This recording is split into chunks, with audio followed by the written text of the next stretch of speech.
Hello, Rebel, and welcome back to my life and to Maddie's life. Say hi, Maddie. Hi, Maddie. Yes! You know the drill. Yeah. You know what you're doing. It's in the other room. That's right. So, Madi2TheMax is a voice actress who also has a YouTube channel, which is fantastic and is linked in the description below, and probably an info card right here. Right here? Is it here? It's here. It's going to be there. So definitely go and check her out. While I've been down here in LA, I reached out to you because we know each other online and everything. And I wanted to interview you today about the art and the technology and all of the techniques and stuff of voice acting. So we're going to cover the whole subject in this 4-minute video. The entire thing. All of it. Yes. It's going to be a really sped up video. To start off with, how'd you first get into voice acting? How did you stumble into it? It's not a thing that people just sort of like find themselves pushed into, I feel. It's really interesting because the number of times that I say to somebody, oh, I'm a voice actor, and they're like, oh, I've been thinking about getting into that. It's not like it's easier than on-screen acting. Right. It takes just as much hard work, skill, taking classes, practicing as on-screen acting. It's not like, oh, that's an easier choice. Yeah. I really got started because since I was like 5, I've been making silly voices. I remember the first voice I ever made was Stitch from Lilo and Stitch. Coming back from the theater, having just watched it, started doing the Stitch voice in the car. But then I was like, okay, this is really something that I want to do. I made a video of, here's just a bunch of random impressions that I could do just for the fun of it, and I ended up booking a feature film, 2 characters, and then I was like, yeah, I like this. I took classes. I started with really bad equipment, and then I evolved. We all start with really bad equipment. But you have to start somewhere. You do. You mentioned that it's not easier to get into than regular acting. Would you say that the competition is also somewhat stiffer because a lot of people can do a lot of voices? Is it important to you to keep broadening the range of voices that you can do? Always be broadening the range. Always be saying, oh, that's an interesting voice. I wonder if I could do that. Like you hear an actor in a movie with a really unique voice, you're like, I wonder if I could duplicate that. That's half of what I do on my YouTube channel is, okay, here's some new voices I'm gonna try this week and, pull that muscle, really stretch it out, see what I can do. But it's really interesting because I don't feel like the voice acting community is nearly as toxic as like the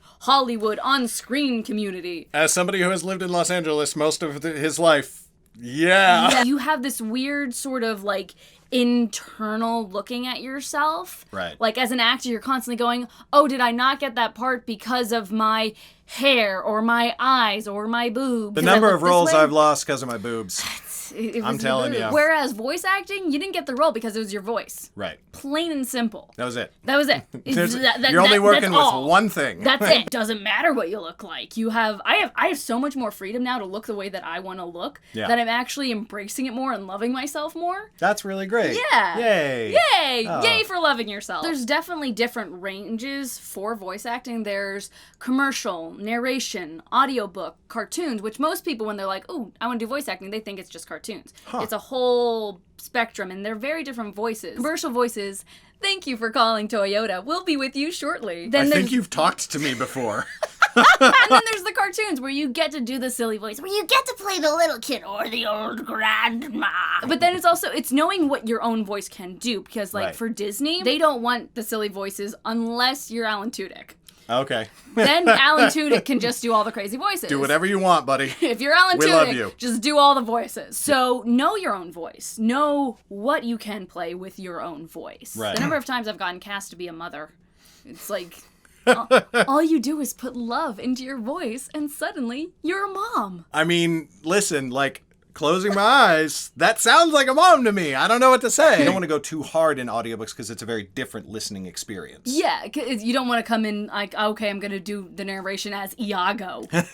You will die. I would listen to an Iago audiobook. I would too. The only person that could really maintain that would be... For a whole audiobook. Yeah, would be Gilbert Gottfried, because that's his actual voice. Right. I had that with a character I dubbed once, where it was like this really little kid, and the director kept pushing me to go harder and raspier and do that. So I learned to keep my voice kind of at this level where my voice doesn't die.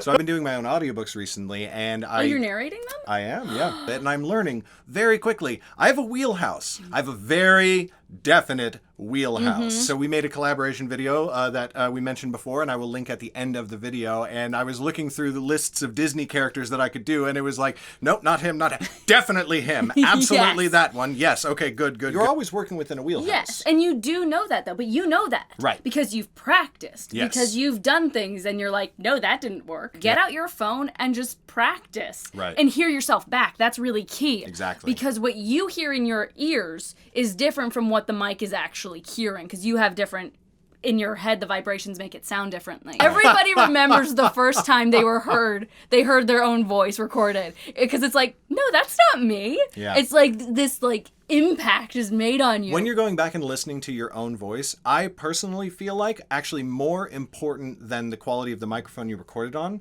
is the quality of the headphones that you listen back on. Yes. You know, because I've listened back to my own voice on earbuds and I'm like, well, whatever. Yeah. But you listen back on like really nice studio headphones and you're like, oh, what? That's actually what I sound like. So yeah, I do definitely. I have invested in a pair of good quality headphones, because for the longest time I was just working with regular earbuds, and it was like, yeah, this is fine. Yeah. Then you get the good stuff, and you're like, oh, that wasn't fine. It's not That's fine. Not fine. What I love about any industry like this is that there's so many little technical things like that you never think of until you experience it or until you hear about it from somebody who knows. Yeah. Thank you so much for being here. Course. This has Thank been you. so much fun. It was great hanging out with you at VidCon. Absolutely. And then thank you for inviting me into your set where we did our other collab video, like I mentioned before. That should be showing up somewhere on the end screen. I think it'll be on that side. It'll be right over there on the end screen right now. So thank you all so much for watching. Go check out the video that we made on Maddie's channel. Subscribe. You're going to love what she does. I guarantee it. Thank you to my patrons who are scrolling down below our faces for your incredible support. And I will see you next Friday. Bye!